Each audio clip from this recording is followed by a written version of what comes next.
My daughter was almost abducted, taken to be kidnapped. So I don't want us to think that all of these kids that are coming up missing are running away. These kids are not just running away. These kids are being snatched up.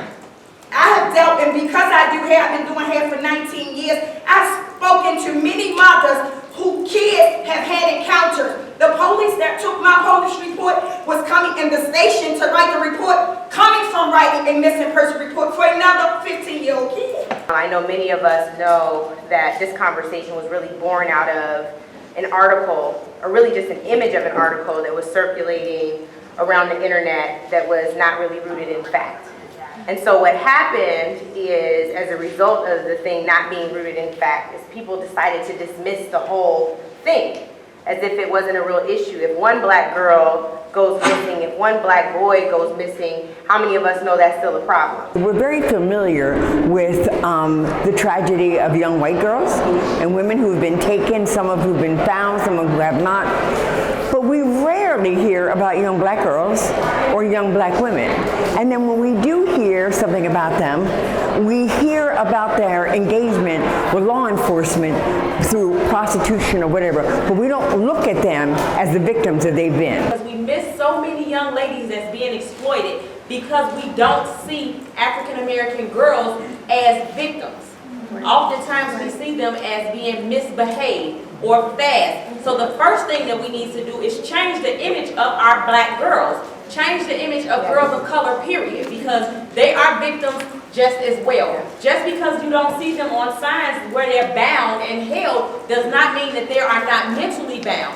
Pimping is a mental and emotional act.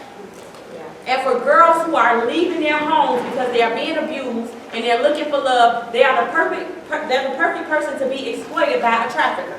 Recognizing the signs of what could potentially be a human trafficking ring, a potential abductor. Abductors aren't riding around in the white van looking creepy anymore.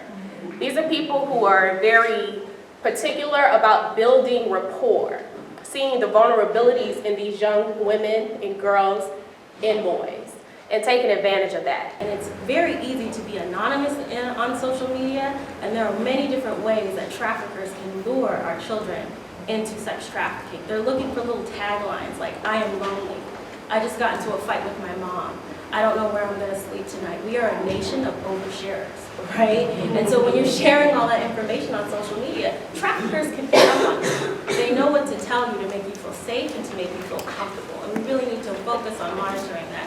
We know that the vast majority of our kids are found within 1 to 3 days.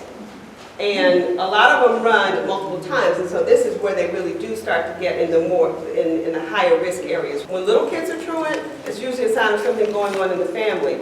When they're middle school and high school, they're making other choices, but it is a sign. I would say it's like a little hand being raised saying, pay attention to me. My sister-in-law and I decided to channel our professions, me being in law enforcement, she's in public relations, to help our community, help us find us. Because if we're not looking for anyone, if we're not looking for ourselves, who's going to look for us? When we started our organization in 2008, 30% of missing persons in the United States were persons of color. That number has since increased to nearly 40%. And so here are the numbers. Last year, the FBI reported that over 647,000 people were reported total. That's Black, white, Asian, Hispanic. And of that number, 243,000 were persons of color.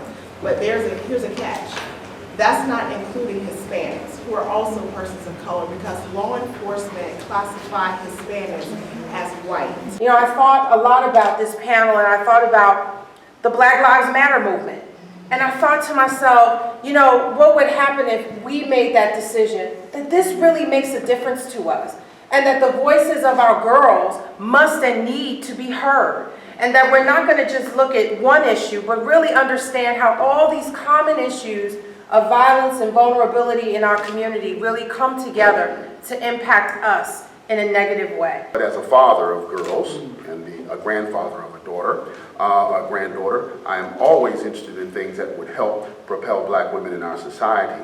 I've taken on this role here as chair of the task force in Prince George's County because I know what it's like to raise daughters and try to keep them safe, and I want everyone to feel what I feel when it comes to that. So many people prey on young black girls, and so I want to say to you that as a law enforcement officer, I only got my position as a human trafficking specialist based on what I was doing in community outreach through ministry.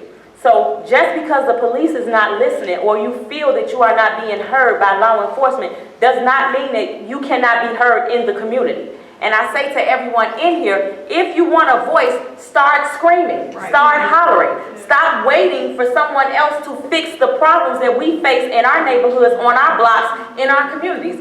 We can do that. We can form, I sit on the task force. I sit on the Cook County task force. I sit on the Cook County MDT.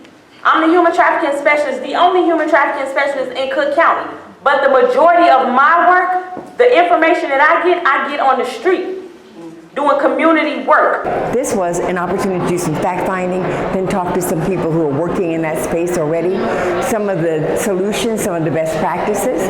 But this is the beginning of a discussion.